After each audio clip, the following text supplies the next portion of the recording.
নমস্কার বন্ধুরা, ক্রিয়েটিভ ফ্যামিলিতে আপনাদের সবাইকে স্বাগত জানিয়ে চলে এসেছি আরও একটি নতুন রেসিপি নিয়ে। আজ আমরা বানাবো ডিম পাউরুটি।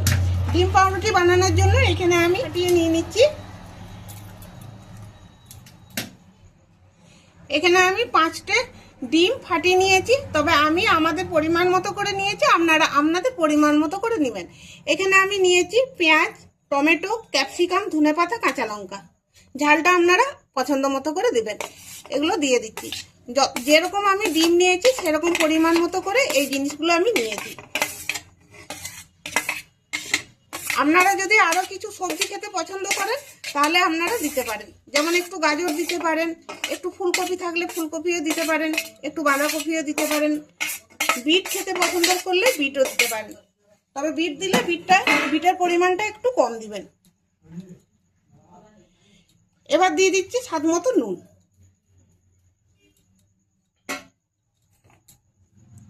অল্প একটু গোলমরিচের গুঁড়ো। এবার ভালো করে মিশিয়ে নিচ্ছি।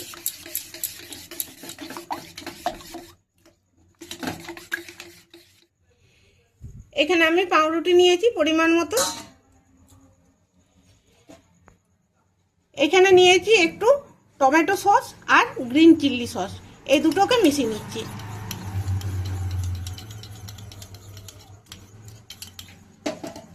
এবার এদিকে দেখুন, কড়াই আমি গরম হতে দিয়ে দিয়েছি। কড়াই বানিয়ে দেখাচ্ছি আপনাদেরকে। আপনাদের কাছে যদি প্যান থাকে তো আপনারা প্যানে বানাবেন। দিচ্ছি সর্ষের তেল, তবে আপনারা চাইলে সাদা তেলও এটা বানিয়ে নিতে পারবেন। এবার আমি তেলটা চারিদিকে এভাবে বুলিয়ে নিচ্ছি।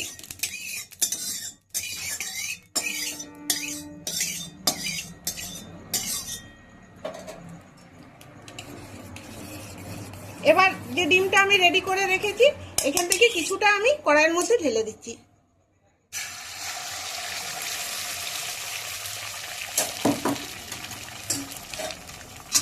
এবার কড়াইটা ঘুরিয়ে একটা রুটির মতো করে আমি মেলে নিচ্ছি।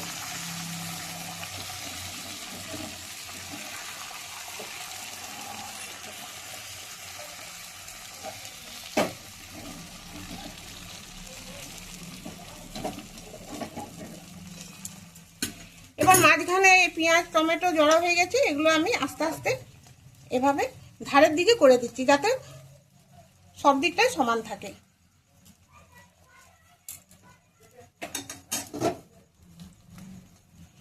এবার আমি পাউরুটি বস করে দিচ্ছি।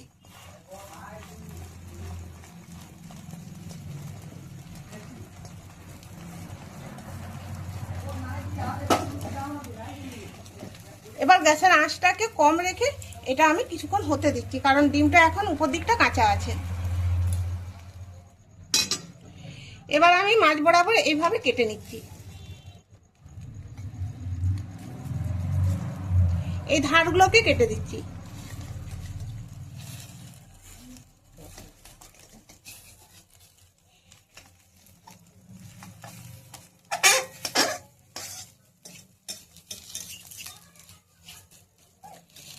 এবার আমি উল্টে নিচ্ছি।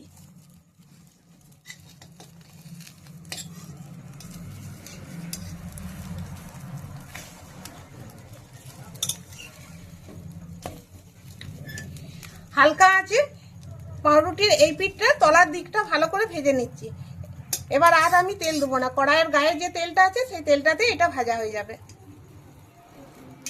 সাইডের যে ডিমটা আছে এটাও আমি এরকম ভাবে ভেজে নিচ্ছি।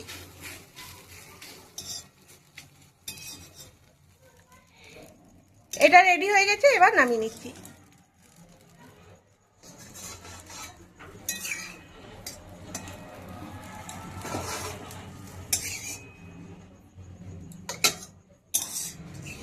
এভাবেই আমি সবগুলো বানিয়ে নিচ্ছি।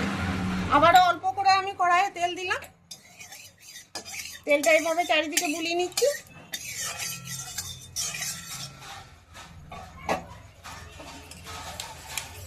ডিমটা যখন দেবেন তখন ডিমটা এভাবে একটু গুলে নেবেন, তা নাহলে কিন্তু তলাটাতে নুনটা পড়ে থাকতে পারে।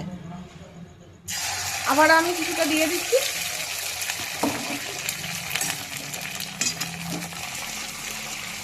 রুটির মতো করে মেলে দিচ্ছি।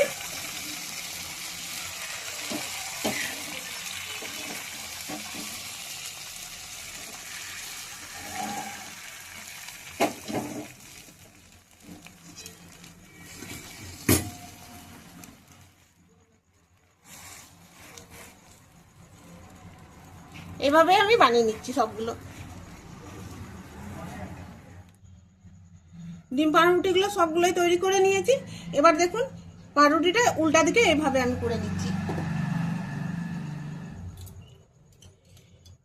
এবার যে সসটা আমি রেডি করে রেখেছিলাম সেই সসটা আমি এতে দিয়ে দিচ্ছি, দিয়ে ভালো করে আমি বুলিয়ে নিচ্ছি।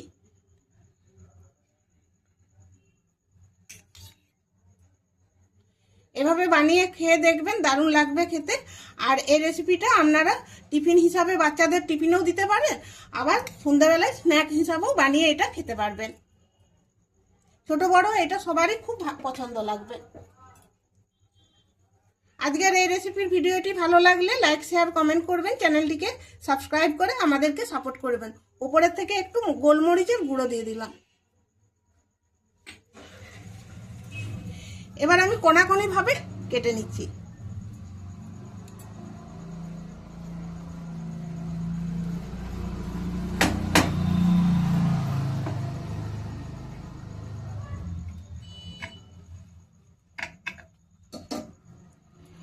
এবার একটার উপরে এভাবে চাপিয়ে নিলাম। আর দেখতে দেখুন কতটা লাগছে, সুন্দর লাগছে, কতটা লোভনীয় লাগছে দেখতে।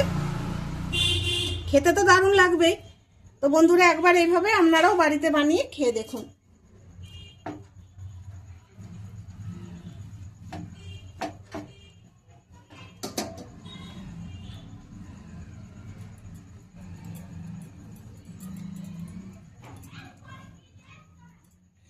তাহলে বন্ধুরা ভিডিওটি এখানেই শেষ করছি। দেখা হচ্ছে পরের ভিডিওতে। সবাই ভালো থাকবেন, সুস্থ থাকবেন। ধন্যবাদ।